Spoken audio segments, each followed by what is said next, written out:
Hello guys, welcome to my YouTube channel. आज हम पढ़ने वाले हैं न्यूट्रलाइजेशन कर्व। इससे पहले हम ये रिमाइंड कर लेते हैं कि हमने लास्ट वीडियोस में क्या पढ़ा था। लास्ट वीडियोस में हमने जो पढ़ा था वो theories of acid base indicator के बारे में हमने पढ़ा था। इसके अंदर हमने ऑस्वाल्ड थ्योरी और क्यूनॉइड थ्योरी के बारे में कुछ कॉन्सेप्ट जानने की कोशिश की थी। आज हम जो पढ़ने वाले हैं वो है न्यूट्रलाइजेशन कर्व। कि न्यूट्रलाइजेशन कर्व होता क्या है। जब भी हम कोई एसिड बेस टाइट्रेशन करते हैं, टाइट्रेशन करेंगे,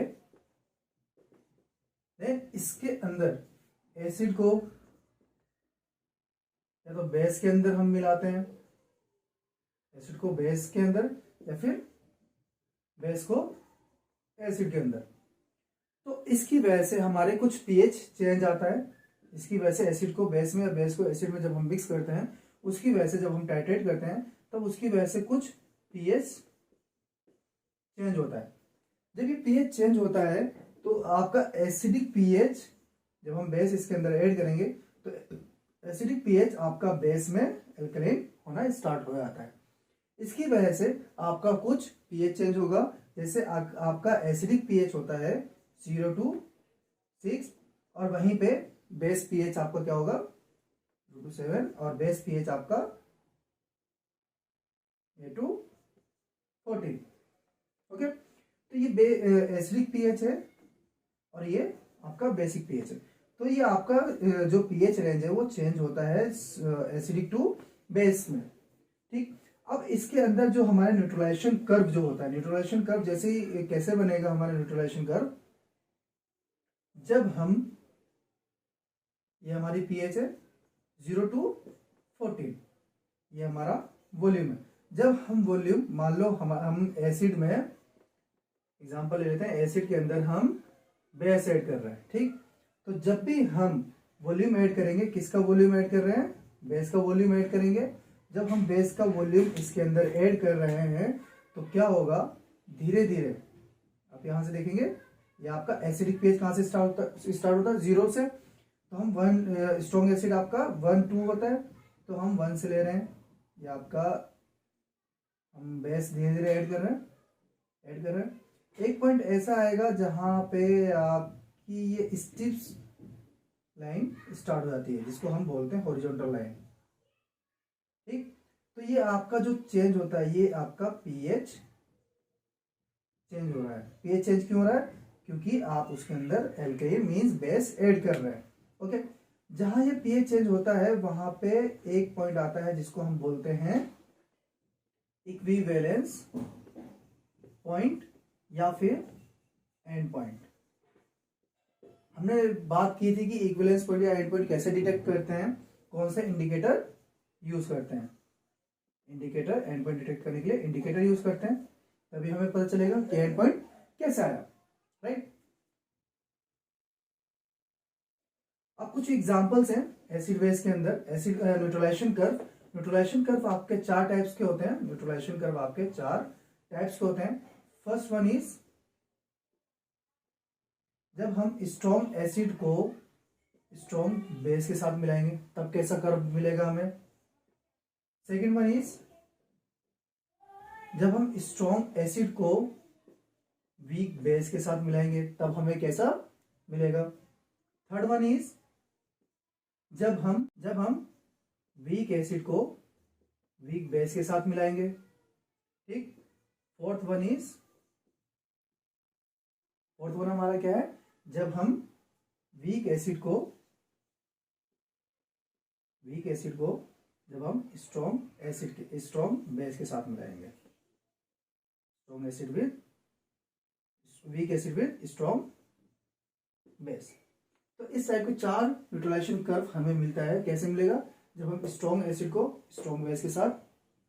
second one is strong acid with weak base, weak acid with weak base, weak acid with strong base. ठीक है, तो ये 4 टाइप के आपके क्या है न्यूट्रलाइजेशन कर्व। अब हम इसके बारे में वन बाय वन डिस्कस करेंगे कि कौन सा स्ट्रॉन्ग एसिड के कहाँ पे हमें न्यूट्रलाइजेशन कर्व, किस टाइप का न्यूट्रलाइजेशन कर्व हमें मिलता है। उससे पहले हम कुछ चीजें देख लेते हैं। जैसे ये हमारे न्यूट्रलाइजेशन कर्व के, इसमें हम टाइप्स ऑफ टाइट्रेशन के बारे में देखेंगे। न्यूट्रलाइजेशन कर्व के अंदर जो हमने चार टाइप्स के डिस्कस किया था, पीएच रेंज और इंडिकेटर। टाइप्स ऑफ टाइट्रेशन क्या क्या है? Strong acid with strong base. अगर स्ट्रॉन्ग एसिड और स्ट्रॉन्ग बेस को हम टाइट्रेट करेंगे एक साथ, तो उसमें जो पीएच रेंज होगी, जो आपकी वर्टिकल पोजीशन आ रही थी इस टाइप से, ये आपकी पीएच चेंज जो होगी, पीएच रेंज जो होगा, ये आपका 3 से 10 के बीच में होगा। इसके लिए इंडिकेटर आप क्या क्या यूज कर सकते हैं?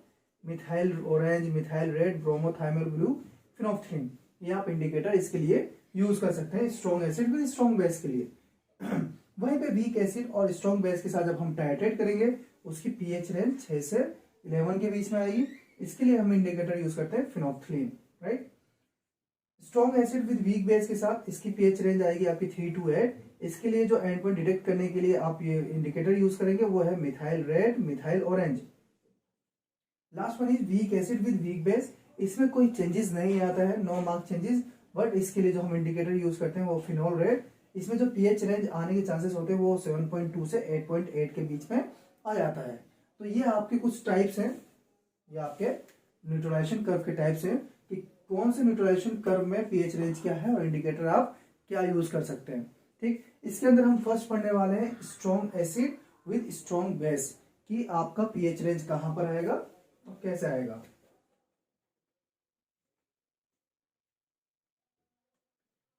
तो हम न्यूट्रलाइजेशन कर्व के बारे में पढ़े थे। फर्स्ट न्यूट्रलाइजेशन कर्व क्या होता है हमारा?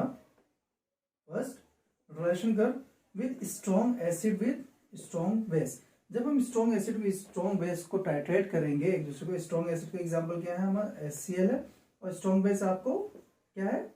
Sodium hydroxide. जब हम इसको टाइट्रेट करते हैं, हाइड्रोक्लोरिक एसिड को जब हम सोडियम हाइड्रोक्साइड के अगेंस्ट टाइट्रेट करते हैं, तब क्या आता है हमारा एक NaCl प्लस वाटर का फॉर्मेशन होता है। ठीक है, तो इसमें क्या होता है, जैसे आपका ये न्यूट्रलाइजेशन कर्व है, ये आपकी पीएच चेंज है, पीएच रेंज 0 to 14, ये आपका वॉल्यूम है। इसके अंदर हम क्या ऐड करते हैं? वॉल्यूम बेस ऐड करेंगे। बेस आपका क्या है? Sodium hydroxide. किसके अगेंस्ट ऐड कर रहे हैं? हाइड्रोक्लोरिक एसिड के साथ के अगेंस्ट में। ठीक है, तो जैसे जैसे हम बेस ऐड करेंगे, अब बेस जैसे आप टाइट्रेट कर रहे हैं, ये आपका ब्यूरेट है, इसके अंदर आपका बेस प्रेजेंट है और वॉल्यूमेट्रिक फ्लास्क में आपका एसिड प्रेजेंट है। आप क्या कर रहे हैं? स्लोली बेस ऐड कर रहे हैं। बेस क्या आपका? Sodium hydroxide. जब आप धीरे स्लोली सोडियम हाइड्रोक्साइड आप कॉनिकल फ्लास्क में ऐड करते हैं, तब क्या होता है? धीरे धीरे आपका पीएच चेंज होता रहता है। आप क्या कर रहे हैं? स्ट्रॉन्ग एसिड ऐड कर रहे हैं, तो धीरे धीरे आपका पीएच चेंज होता रहेगा, पीएच चेंज होता रहेगा। एक टाइम पे आके एक वर्टिकल लाइन देता है, वर्टिकल लाइन। फिर सेचुरेट मींस एक फ्लैट लाइन देगा। जब सेचुरेट होने के बाद जब पूरी तरह वो कन्वर्ट बेसिक कंपाउंड में, बेसिक चीज में कन्वर्ट हो जाता है, तब आपको वो क्या देता है? जब उसका पीएच कैसा हो जाएगा? इसका पीएच एल्कलीन हो जाएगा। जब इसका पीएच एल्कलीन हो जाएगा, तब एक फ्लैट लाइन देता है। ठीक है, तो इसका पीएच रेंज क्या होता है? PH range 3 to 10। हमने पहले भी पढ़ा था, पीएच क्या होता है? 3 to 10 होगा। ठीक है, यहाँ पे आपका एक पॉइंट आता है इक्विवेलेंस पॉइंट।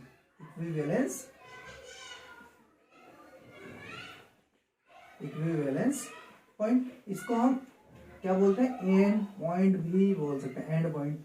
अब एंड पॉइंट को हम कैसे डिटेक्ट करते हैं? Through using indicator, different types of indicator. इस केस में strong acid with strong base में जो हम इंडिकेटर यूज करेंगे वो हम फिनोफ्थलीन यूज करते हैं। क्या यूज करते हैं?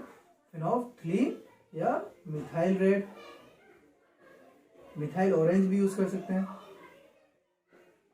राइट। तो ये इंडिकेटर हम यूज कर सकते हैं। तो ये आपका केस क्या है? Strong acid with strong base का है। जैसे ही वो पूरी तरह से NaCl में कन्वर्ट हो जाता है, ये NaCl और वाटर में कन्वर्ट हो जाता है, तब हमें पता चलता है कि वो आपका जो पीएच है वो चेंज हो चुका है, वो एल्कलीन में कन्वर्ट हो चुका है। जो आपका कॉनिकल फ्लास्क में एसिडिक कंपाउंड था, वो आपका एल्कलीन में कन्वर्ट हो चुका है।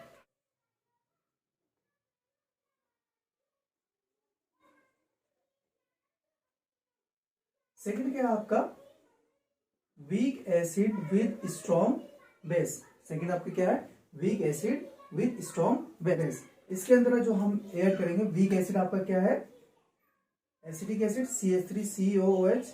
स्ट्रॉन्ग बेस के अगेंस्ट में हम टाइट्रेट कर रहे हैं। स्ट्रॉन्ग बेस आपका क्या है सोडियम हाइड्रोक्साइड। जब हम टाइट्रेट करते हैं तो हमें एक कंपाउंड मिलेगा जिसका नाम है सोडियम एसीटेट प्लस में वाटर। ठीक है, तो हम यहाँ ब्यूरेट में क्या ऐड कर रहे हैं, ब्यूरेट में क्या है आपका, ब्यूरेट के अंदर आपका बेस है। बेस क्या है आपका सोडियम हाइड्रोक्साइड और कॉनिकल फ्लास्क में आपका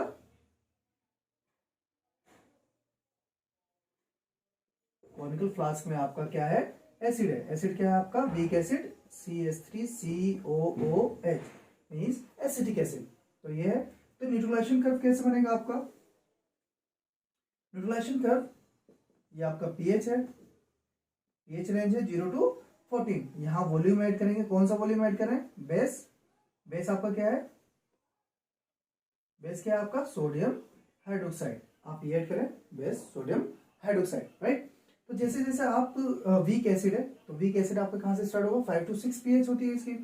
तो ये आप ऐसे स्टार्ट करें, जैसे जैसे आप बेस ऐड कर रहे हैं वैसे वैसे ये आपका इंक्रीज होता रहेगा, वर्टिकल लाइन देगा और एक टाइम पे आके फ्लैट लाइन देता है। ठीक है, फ्लैट पॉइंट देगा। अब यहाँ पे आपका एक इक्विवेलेंस पॉइंट आएगा, इक्विवेलेंस पॉइंट और एंड पॉइंट। इसके लिए जो आप इंडिकेटर यूज करते हैं, इंडिकेटर आप यूज करेंगे फिनोल्फथलीन, फिनोल्फथलीन यूज करते हैं। ठीक है, weak acid with strong base में जब हम टाइट्रेट करेंगे उसके लिए हम फिनोल्फथलीन इंडिकेटर यूज करते हैं। तो जब आपका पूरी तरह से CH3COONA में कन्वर्ट हो जाएगा मींस सोडियम एसीटेट में कन्वर्ट हो जाता है तो हम समझेंगे वहां पे हमारा एंड पॉइंट आ चुका है। तो इसका जो इक्विवेलेंस पॉइंट मींस ये आपका पीएच रेंज है वो कहां से कहां तक आता है 6 to 11 के बीच में। ठीक है, अब नेक्स्ट बात करते हैं हम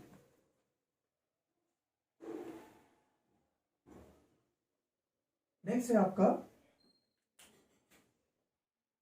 strong acid with weak base. Strong acid को हम वीक बेस के साथ कर रहे हैं। स्ट्रॉन्ग एसिड क्या है आपका hydrochloric acid plus weak base क्या हम लेंगे अमोनियम हाइड्रोक्साइड। जब हम इसको टाइट्रेट करते हैं तो हमें एक कंपाउंड मिलेगा अमोनियम क्लोराइड प्लस में वाटर। यहां भी वही बात, ब्यूरेट में हमारा क्या है बेस है। बेस आपका कौन सा है वीक बेस है। ठीक है, वीक बेस क्या है आपका अमोनियम हाइड्रोक्साइड। ठीक, और कॉनिकल फ्लास्क में आपका ये एसिड है strong acid HCl। Strong acid क्या आपका हाइड्रोक्लोरिक एसिड HCl। इसका कैसे बनेगा आपका, आप स्ट्रॉन्ग एसिड ले रहे हैं, ये आपकी पीएच है, ये वॉल्यूम ऑफ बेस है जो आप ऐड कर रहे हैं। ठीक है,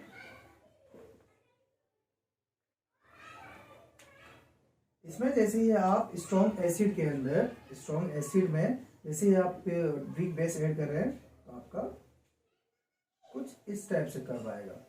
ठीक है, तो इसका जो पीएच आपका पीएच रेंज आएगा वो आएगा 3 to 8 एंड पॉइंट डिटेक्ट होगा। इसके लिए आप इंडिकेटर क्या यूज करेंगे,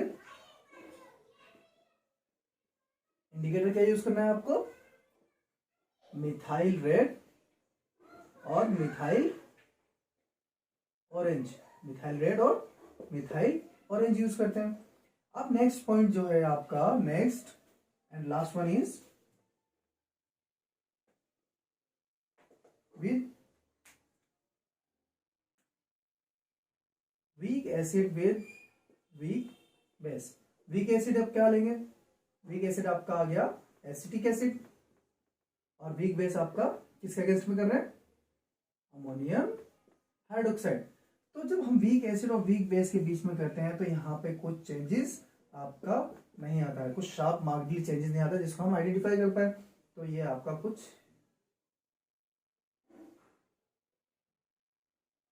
इस टाइप से आपका ये आपका लास्ट वाला कर्व आता है जिसको हम शार्पली मार्क चेंजेस नहीं है, इसमें हम एंड पॉइंट डिटेक्ट नहीं कर सकते हैं।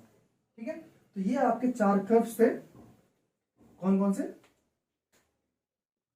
Strong acid with strong base, weak acid with strong base, strong acid with weak base, and last one is weak acid with weak base. तो ये 4 टाइप्स की टाइट्रेशन कर्व है. इन नेक्स्ट वीडियो हम जो पढ़ने वाले हैं वो है नॉन एक्वस टाइट्रेशन. यहाँ हमारा एसिड बेस टाइट्रेशन हो जाता है कंप्लीट. ये आपका सेकेंड यूनिट का फर्स्ट पार्ट हम कंप्लीट करते हैं. या अब हम जो नेक्स्ट वीडियोस में पढ़ेंगे नॉन एक्वस टाइट्रेशन, वो सेकेंड यूनिट का आपका सेकेंड टॉपिक है, जो कि बी फार्म फर्स्ट ईयर का सिलेबस है. B pharm first year first semester का आपका ये सिलेबस है. ओके.